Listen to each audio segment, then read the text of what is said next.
Today on the John Ankerberg Show, are you a Christian who doubts? Why is it that after placing belief in Christ, you are plagued with questions about your faith? Why do you live each day wondering if you are truly a Christian and doubting whether God has really forgiven your sins? You fear going to hell, but aren't sure you will go to heaven. Why do you have these doubts? Is there a biblical way to conquer your depressing thoughts of unbelief? Can you really get rid of all your doubts? Today, John's guest is Dr. Gary Habermas, chairman of the Department of Philosophy and Theology at Liberty University in Lynchburg, Virginia. He is the author of more than 21 books, including a book on doubt called The Thomas Factor.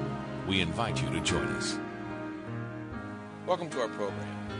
Are you a Christian who has doubts about your salvation, about your relationship with God?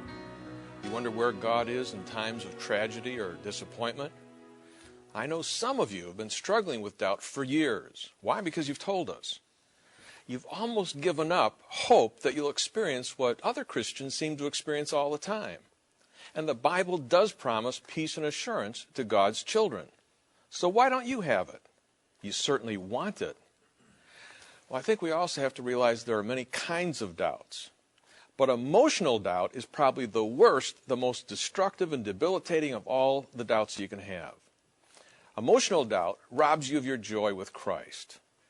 It burdens your worship, makes you feel guilty, keeps you from running to God with your problems. And when you do talk to God, all you seem to get is silence in return. Well, Dr. Gary Habermas is my guest today. He's going to help us with this topic. He knows well of what he's talking about. As a student, he was a skeptic himself. He attended Michigan State University, got his PhD, and in the process of his studies, he found out that the evidence for Christianity was persuasive, it was strong, and he became a believer. Therefore, he has the credentials to talk to some of you who have intellectual doubts that are keeping you from Christ.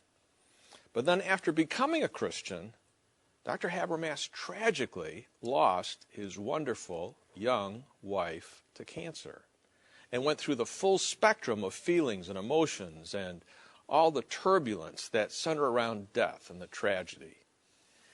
He asked, doesn't God answer every prayer we make in Jesus' name? Well, in light of all of these things, Gary has written 2 books on doubt to help people find assurance of their salvation as well as faith in God's power to conquer their doubts. And Gary, I am glad that you are here today. There's so many areas that we could start off with, but let's start off with talking to people who have doubt. Define the different kinds of doubts that you've seen as you've talked with people. Well, first, just a definition. I would define doubt as uncertainty. That's probably the best synonym, in my opinion. Uncertainty regarding God or our relationship to Him. Questions about God or questions about us in light of Him. Now, we see different kinds of questions. We see people asking questions about the truth of Christianity. We see people saying, hey, I don't question the truth of Christianity at all. I just wonder if I can be counted among their number. Did I say the right words? Did I do the right thing? What if I'm wrong? And we see the other kind of questions you ask, too. Why do bad things happen to good people? And how come it seems that my prayers don't get past the ceiling? I think it's convenient if we divide doubt into 3 family groupings. Okay. And I do it in this order because doubt often progresses this way. First of all, factual doubt. Factual doubt is fairly simple, not necessarily simple because there are no good questions, but simple the way a clean break is simple compared to a compound fracture. Because the answer to factual doubt is the facts. And in my opinion, no belief system is clearer with data than Christianity. So you have factual questions, you have factual answers, and that's the key. Yeah, and I got to say, though, but from the guy that's been raised basically in the street, and we have so many broken down homes today in our society, and they've never seen God, never been to church, okay, and to start talking about God, this is the furthest thing from their mind that there's a reality, that God is a reality, that He's actually there, because for them, they don't see evidence of that. Okay? So that's part of the intellectual doubt that comes, so we'll talk to that, but keep going.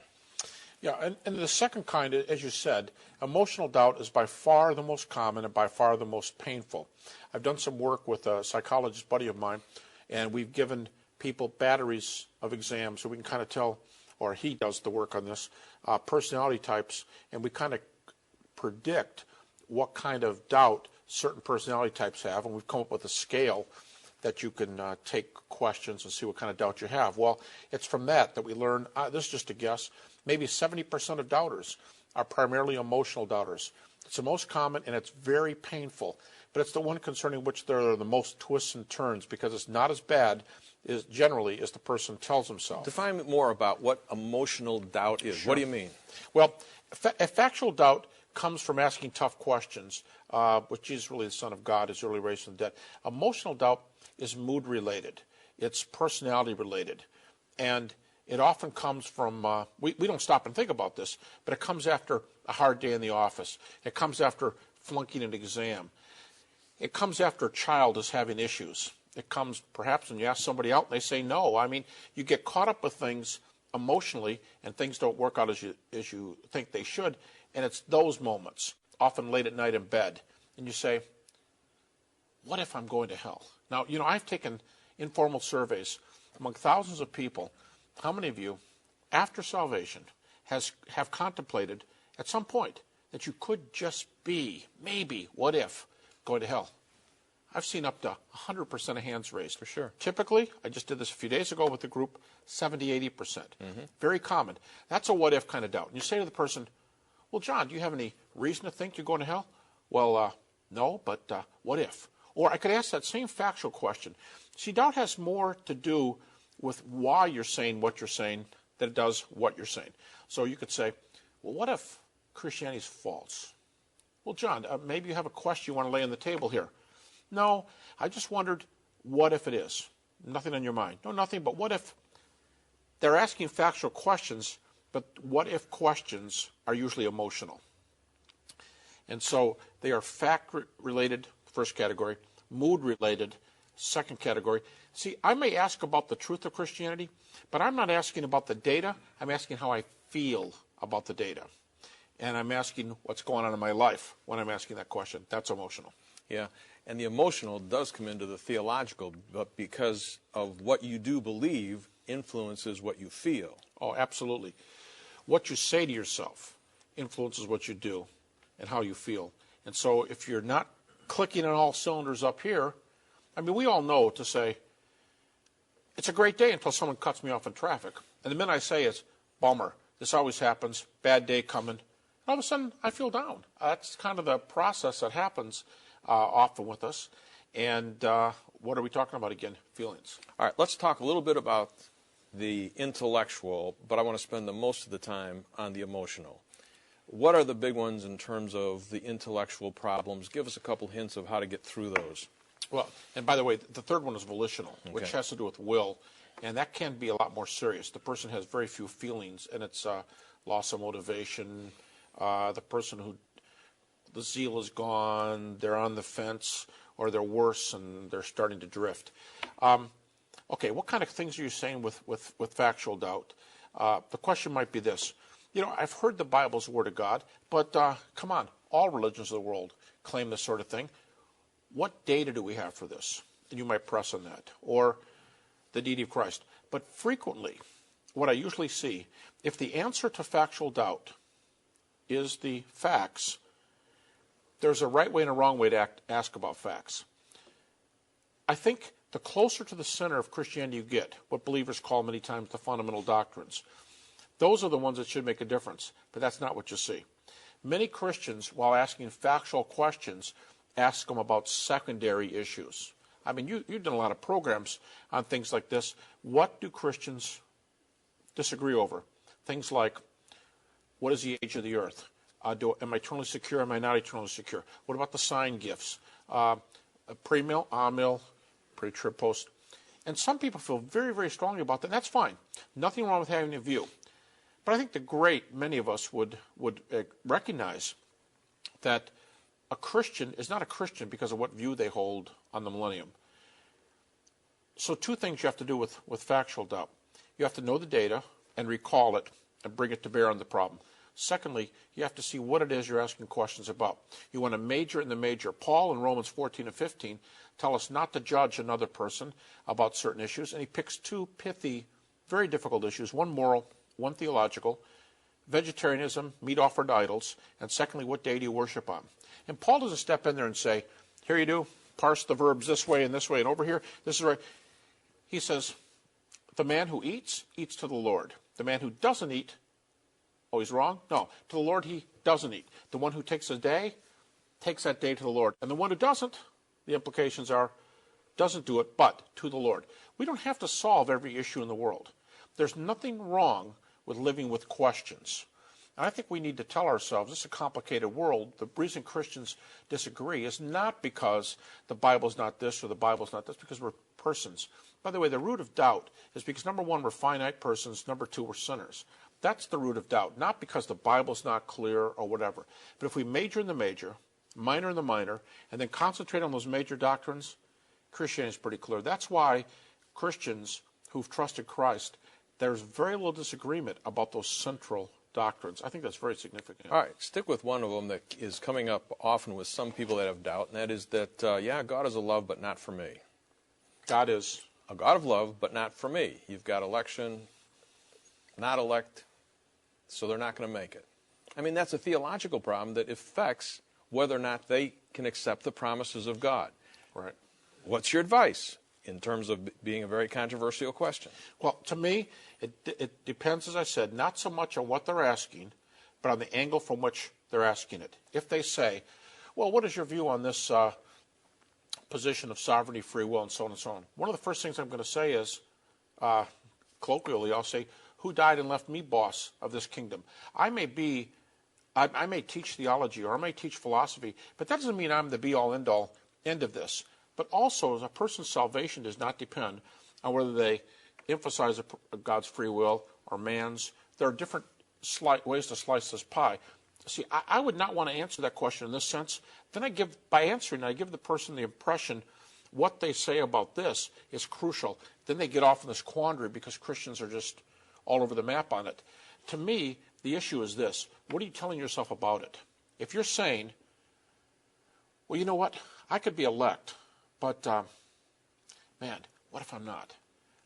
Could I be going to hell?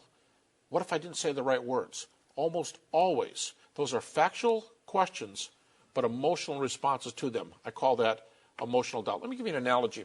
When you go to see a medical doctor, you may have several things wrong. Doc, my ear hurts, I've got a really sore throat, and a couple other things are going on here. The doctor might treat you for two things, or he or she may treat you for one thing. He might, but they've got to make a choice at this point. They treat the worst or the most central or the toughest, most dangerous of the symptoms, the ones that cause pain.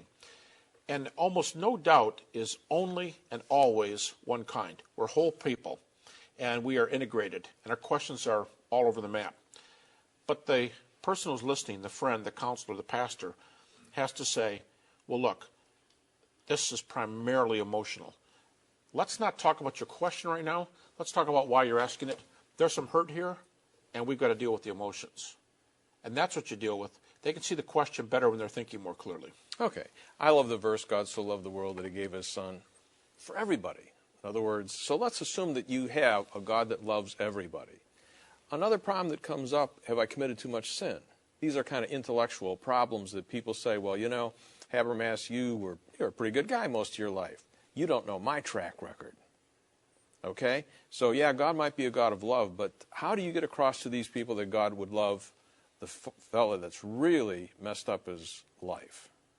Well, several stages here. First of all, the Bible speaks of all persons as God's children. In some sense, we are all his children by creation. Then John 1:12 says, to them who received him, to them gave he power to become the children of God. So the second level is this filial relationship, those who make a step. I don't think the sin thing is that much of a factor for this reason. God doesn't segregate on the grounds of how bad your sin is. Christianity is not about doing. All have sinned and come short of the glory of God. The view of the Bible, it seems to me, is sin is paid for when a person has a filial relationship, when they say I do to Jesus in light of what he's done on the cross and the empty tomb, who he is. So little sin, more sin. It really is a moot point because sin is sin. Sin deserves judgment.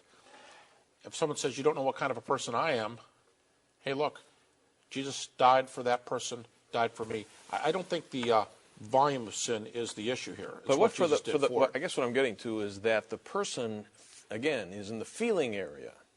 The facts have not reached the feeling area because the background is there that is so much sin that it's just, God would really accept me? Okay, you're telling me that intellectually. How do I get that from the intellectual thought to I actually hold on to it, believe it? Yeah, I think I subscribe to what's sometimes called cognitive theory, or that your thoughts and then later your actions have to come into line with truth. And if a person is telling themselves something, no matter how far it is from reality, they're going to believe what they're saying. And their emotions are going to react according to what they're saying. I mean, a real simple example I give. Sometimes Mondays are tough. We say, oh, we just got over the weekend. Mondays are bad days. And sometimes I'm having a rough Monday, and I remember halfway through that day, I said, wait a minute, 9 o'clock, Monday Night Football. Yes. And what I mean by that is, I know what language I just told myself, and here's what I'm saying. I can handle anything up till 9 o'clock. 9 o'clock, I'm crashing. And many times we do that, and here's what we learned. Whoa, what happened? I'm in a great mood. Nothing happened. Nothing else happened. Here's the only thing that happened. Yes, I can take it. Our thoughts determine how we feel.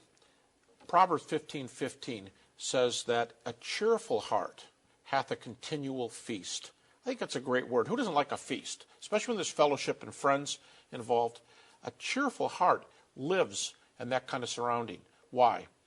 Not because great things happen and so I'm a good person. It has to do with what you say to yourself. You feed yourself bad thoughts, you're going to feel badly. But when you get that yes, there's a lot of yes thoughts that we can tell ourselves that instantly change how we feel. And I think that's what we're talking about with emotional doubt. Encourage the people by giving some examples. I loved in your book where you said there are some great examples of Christians, godly people that had doubts in their life. Oh, absolutely. Well, just go back to the Bible.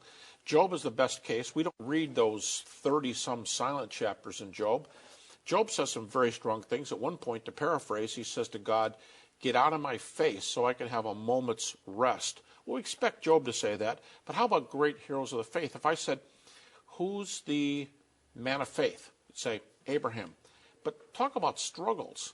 He's told not to take family, others with him. He takes Lot. He asks in chapter 15, Genesis, how do I know this is true? Twice he lies about Sarah. Once we're told he lied because he's afraid his life was going to be taken. But wait a minute, Abraham, if God gave you this promise, you don't have a son yet. This isn't, nothing's happened yet, but he's questioning. My favorite one is Genesis 17, where God says to him, you're going to be a father of many nations. He falls down on the ground laughing. This is the man of faith. How about David, the man after God's own heart? And we don't have to tell people his foibles are very well known, but we've got many things in David's life that keep him from being on top of things, and he cries out, restore unto me the joy of my salvation. But David's a man after God's own heart. You got John in the New Testament. John the Baptist, he's in prison. He sends his 2 disciples to Jesus, and they say 2 questions, Luke 7. Are you the Messiah, or should we look for another? Now, the first question was bad enough. Are you really him? But there's this guy down the street, and his name's Krishna. I mean, no offense, I'm just wondering.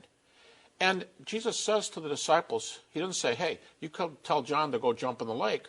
He says, go tell John the things I'm doing. And right there on the spot, he's healing, he's raising, he's touching, and people are getting healed.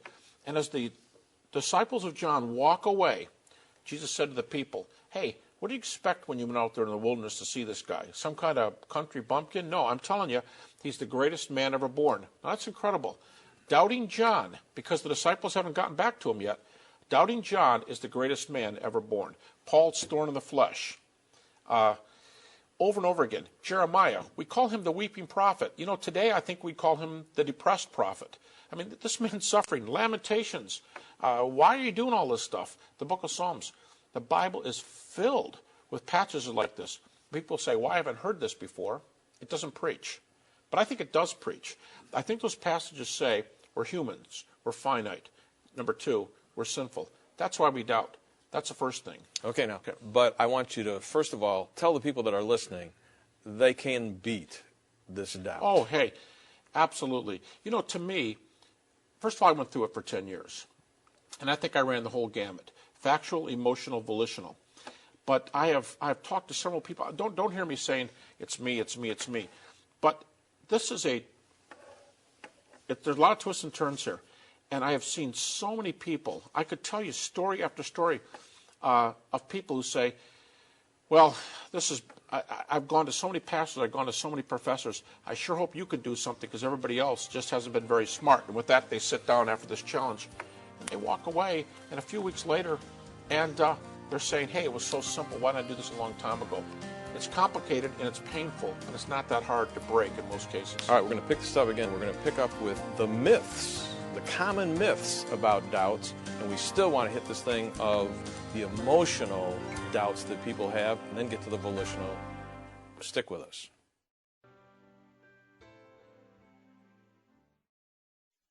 Are you a Christian who has doubts about your salvation, about your relationship with God? You wonder where God is in times of tragedy or disappointment?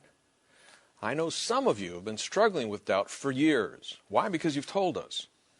You've almost given up hope that you'll experience what other Christians seem to experience all the time. And the Bible does promise peace and assurance to God's children. So why don't you have it? You certainly want it. Well, I think we also have to realize there are many kinds of doubts. But emotional doubt is probably the worst, the most destructive and debilitating of all the doubts you can have. Emotional doubt robs you of your joy with Christ. It burdens your worship, makes you feel guilty, keeps you from running to God with your problems. And when you do talk to God, all you seem to get is silence in return. Well, Dr. Gary Habermas is my guest today. He's going to help us with this topic. Let's start off with talking to people who have doubt. Redefine where we were coming from last week, and then tell me, what are the common myths about doubt? Well, first of all, let me say this, preface. I am not aware of a subject regarding which there are more twists and turns than this one. And what Christians commonly say to each other are not just wrong, they are pain-causing. Here's some of the things you hear about doubt, and all of these, in my opinion, are false. Doubt only happens to intellectual people. It always happens and follows the same course. It's always answered by the same techniques. Doubt is always sin. Nothing good can come out of it. Perhaps doubt is even the unpardonable sin. Heroes of the faith never doubt. Only weak-minded people doubt. Strong Christians never doubt. And on and on and on. Or, if you're questioning, you're probably going to hell. I remember a case years ago where a young lady happened to say to her seminary friends, I've been having questions about my faith. She was doing okay until her friend said to her, well, true Christians don't doubt. If you're doubting, you must be unsaved. And that just sent her into just a suggestion that she might be saved. John, here's how key it gets. Let me give a typical movie type example. Please do. The woman who says to her husband, honey, do you love me? Yes, dear. No, come on. Look at me and say this. I love you. No, come on. Look at me. I want to get your attention. Say it meaningfully. Dear, I love you. Thank you. Could you do that every day? Well, not really. And this little discussion, what do we say about a person, whatever it is, male, female, what do we say? Do we say, she must not be in love because she asks for it so much? I'm sorry, hello. She wants assurance because she's so much in love. Now, the Christian who says, Lord, do you love me? Please, tell me today. And what do we say? Oh, they've lost it. They're not in love. Now, that's how counterintuitive some of this stuff is. And here's one of the most interesting, maybe the major twist and turn. The person who has emotional doubt, which we identified last show is the most frequent and the most painful. The person who has emotional doubt, it could be exactly the opposite of what they say. The person who loves the Lord enough to keep asking, I'd say most of the time, is deeply in love with the Lord. But if people are hanging out there, especially people they respect, saying to them, well, hey, look, if you're asking these questions, you must not be saved, that's like saying your spouse is unfaithful to you. It causes this kind of dissonance. We don't apply the same kind of good sense that we apply to the wife or the husband who wants reassurance. I want it from the Lord. You're lost. That doesn't make any sense at all. The average doubter, the average emotional doubter, in my opinion, is probably a person who's deeply in love and wants the Lord's affection. Here's the good news. They already have it. It's there. And so the key is telling yourself something differently. I think people are drinking this in. They want to know more. Tell me some other stories of people that you've met across the country. I mean, you got to change the names, but tell me what else has happened. Well, some of these, if the person wasn't hurting so much, you think it was humorous. But I received a call from a man one time in the Northwest, and he said something like this to me. He said, hey, I want to know for sure that I'm saved.